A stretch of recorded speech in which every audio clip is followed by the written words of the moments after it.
नमस्कार दोस्तों, कैसे हैं आप? मैं हूं गौरव और ये है ट्रांसफॉर्मेशंस। रिसेंटली ग्रेटर नोएडा में एक 27 साल के युवक की जान चली गई, जिसका नाम तो युवराज मेहता। और ये हादसा तो आप सब लोगों ने सुना ही है, खबरों में रहा ही है। एक किस तरीके से प्रॉपर बैरिकेडिंग नहीं थी, फॉग थी, जिसकी वजह से उनको दिख नहीं पाया और उनकी जो गाड़ी है वो क्रॉस करके कंस्ट्रक्शन जो साइट थी वहाँ काफ़ी पानी भरा हुआ था, उसमें चली गई। और आई विटनेस का ऐसा कहना भी है कि 90 मिनट तक वो अपनी जान के बचाव के लिए गुहार लगाते रहे। बट ओवरऑल जो प्रशासन है, भले वो पुलिस सिस्टम है, आपका स्टेट डिजास्टर रिस्पॉन्स टीम है, फायर ब्रिगेड है, वो किसी भी तरीके की उनकी मदद नहीं कर पाई और उनकी जान चली गई। ये उस देश का हाल है जिसकी जो जीडीपी है वो 4 ट्रिलियन आपके यूएस डॉलर्स है। और रिसेंटली हम जापान को पीछे छोड़कर चौथे नंबर पर आए हैं। और ऐसे उम्मीद करते हैं, ऐसे बड़े बड़े विज्ञापन देखते हैं, विचार सुनते हैं इंटेलेक्चुअल लोगों के कि हम 30 नंबर पर आ जाएंगे 2030 तक। हमारे देश में हर साल लगभग 9.5 मिलियन लोगों की जान चली जाती है। और ये जो आंकड़ा है ये चाइना के बाद है, सेकंड नंबर पे आफ्टर चाइना। और लोगों की जान जाती है किससे? पॉट होल से, रोडों पे गड्ढे हैं जिसकी वजह से एक्सीडेंट हो जाते हैं, या लोगों के घरों पे एक तरीके से गंदे पानी की डिलीवरी हो जाती है, सीवेज मिक्स पानी की डिलीवरी हो जाती है, जो काफ़ी आज समय देखने को सुनने को मिलेगी, जिसकी वजह से काफ़ी सारे लोगों की जान चली गई।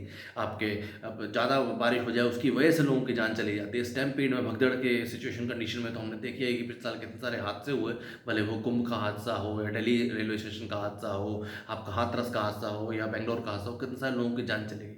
और अगर आप ओवरऑल देखेंगे, क्रेडिबल रिस्पॉन्सिबल जो हमारे पॉलिटिशियंस हैं, जिसको होना चाहिए, उनकी जवाबदेही तक नहीं है। उनके मुंह से इस बारे में कोई बात तक नहीं निकलती, या वो इसके अंदर किसी को भी एक तरीके से गिल्ट या किसी बारे में गिल्टी, या कोई भी इंसान रिस्पॉन्सिबल नहीं होता। ऐसा ज़रूर देखा गया है, जो प्रशासनिक लोग हैं, जो एक तरीके से एडमिनिस्ट्रेटर्स हैं, उनको काफ़ी बार आपका जो है उनका तबादला कर दिया जाता है, ट्रांसफर कर दिया जाता है, और या उनको इस तरीके से पनिशमेंट दी जाती है। बट ओवरऑल कोई भी सॉल्यूशन नहीं हो पाता। तो जैसा कि मैंने हमेशा शुरुआत से कहा ही है कि जब तक हमारे जो रिप्रेजेंटेटिव्स हैं, जब तक जो हमारे नुमाइंदे हैं, जिनको हम डायरेक्टली चुनते हैं electoral as well political system के थ्रू, जो हमारे प्रॉपर प्रक्रिया है, जो हर 5 साल में चुनाव होते हैं, भले वो राज्य स्तरीय चुनाव, भले केंद्र स्तरीय चुनाव, जब तक वो लोग क्रेडिबल नहीं होंगे, जब तक वो लोग कैपेबल नहीं होंगे, तब तक ओवरऑल चेंज नहीं आ पाएगा। और ट्रांसफॉर्मेशन जैसा प्लेटफॉर्म बनाने का मकसद भी सिर्फ और सिर्फ ये कि जितने भी हमारे जो प्रतिनिधि हैं, जनता के प्रतिनिधि, जिन्होंने जनता के आम जनमानस की एक तरीके से प्रॉब्लम को सॉर्ट आउट करना है, और डे टू डे बेस पे लोग जो प्रॉब्लम फेस कर रहे हैं, एज वेल एज जो न्यू प्रोग्रेसिव डेवलपमेंट करनी है, उन सब पे फोकस करना है। जब तक वो लोग क्रेडिबल नहीं होंगे, या जब तक वो लोग कैपेबल नहीं होंगे उस पर्टिकुलर लेवल के,